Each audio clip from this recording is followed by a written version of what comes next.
counting gang violence. Great. Oh my God. Wait, Cody, go, run!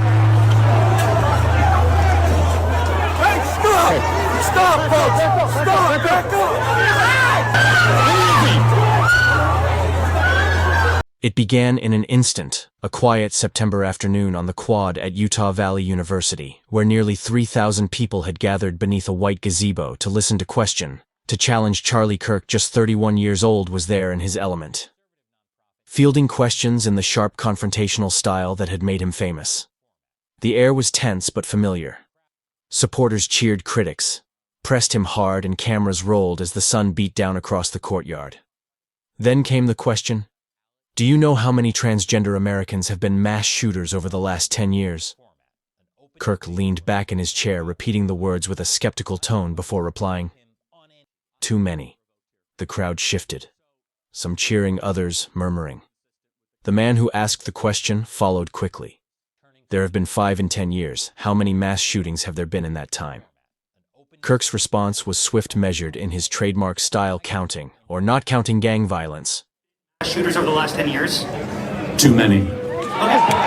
How many mass shooters there have been in America over the last 10 years?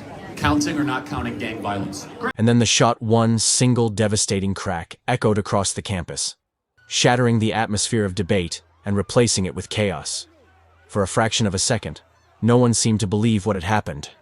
But then eyes turned back to the stage where Charlie Kirk slumped in his chair, his neck torn by a wound that bled heavily onto his shirt. Screams erupted.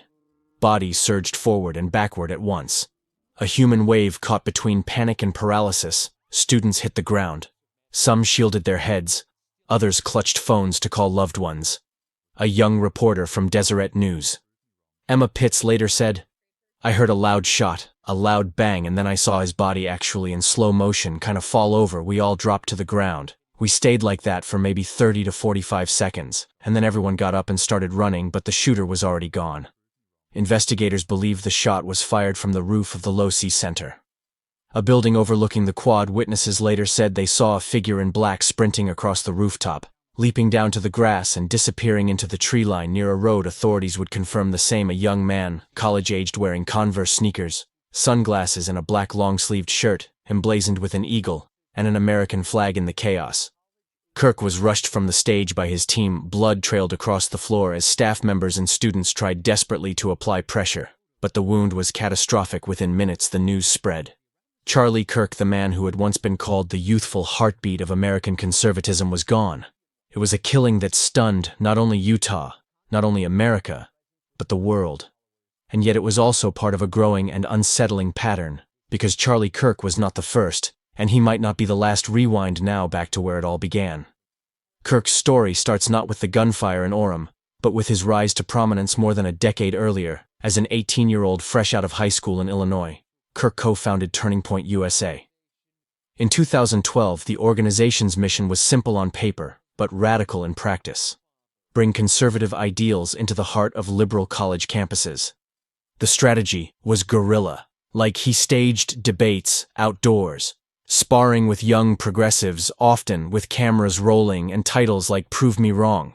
It was part performance, part persuasion, and part provocation to his supporters.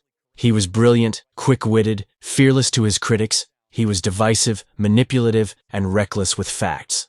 Either way, the effect was undeniable. Within a few short years, Kirk had become one of the most recognizable young conservative figures in the United States. By the time Donald Trump entered politics, Kirk was no longer just an activist. He was an ally.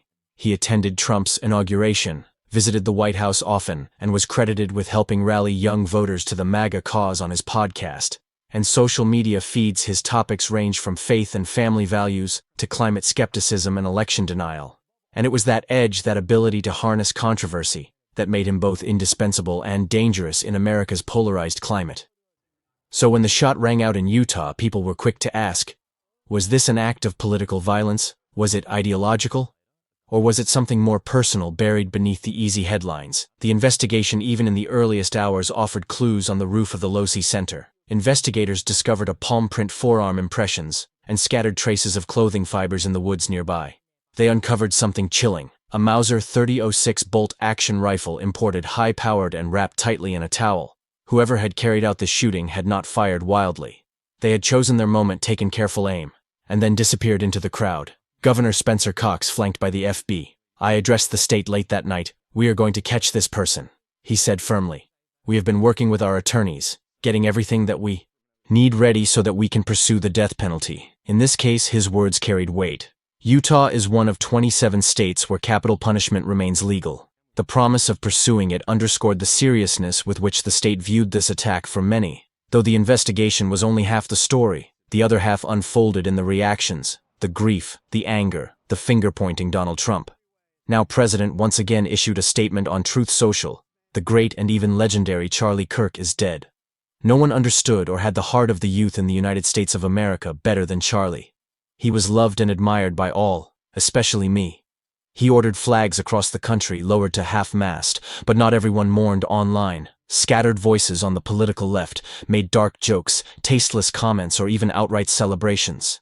Conservative commentators seized on these posts, painting them as proof of a culture that had dehumanized its opponents. Elon Musk joined the chorus, retweeting clips of the scene with the caption, "Radical left terrorism must be stopped." Others, like Laura Loomer, called for sweeping arrests of political opponents, but the criticism ran both ways. Democrats pointed out that violent rhetoric had also fueled attacks on their own. Just a year earlier, Trump himself had narrowly survived an assassination attempt at a Pennsylvania rally in 2022. Nancy Pelosi's husband had been bludgeoned by a hammer-wielding intruder years before Gabby Giffords had survived a point-blank shooting at a constituent meeting. The narrative spiraled quickly. Was Kirk's death a tragedy born of extremism? Or was it the inevitable result of a nation where political disagreements had curdled into open violence in the days that followed? The FBI received thousands of tips, more than they had since the Boston Marathon bombing. Over 200 interviews were conducted, countless hours of footage reviewed, and forensic teams flooded labs with evidence. Still, the shooter remained at large for students who had been there that day. The memory was inescapable. Some described the deafening silence before the chaos.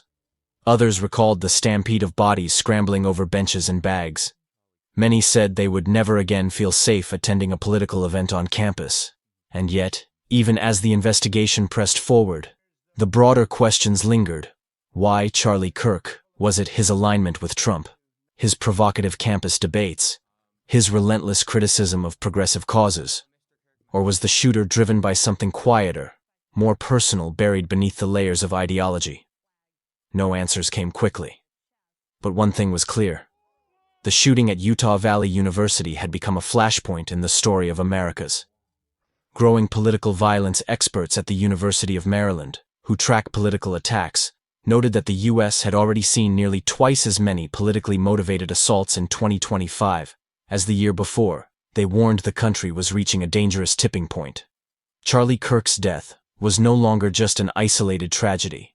It was a symbol of a nation struggling to reconcile free speech with political passion, a symbol of what can happen when public debate becomes a battlefield, and perhaps a warning that unless something changes, the violence will not end here. As the weeks turn to months, the investigation will continue, and the name Charlie Kirk will linger not just as a figure of politics, but as the center of one of the most shocking and unsettling assassinations in recent American history. And in the silence that follows, the shot America is left to ask, is this the new reality? Or is there still time to step back from the brink?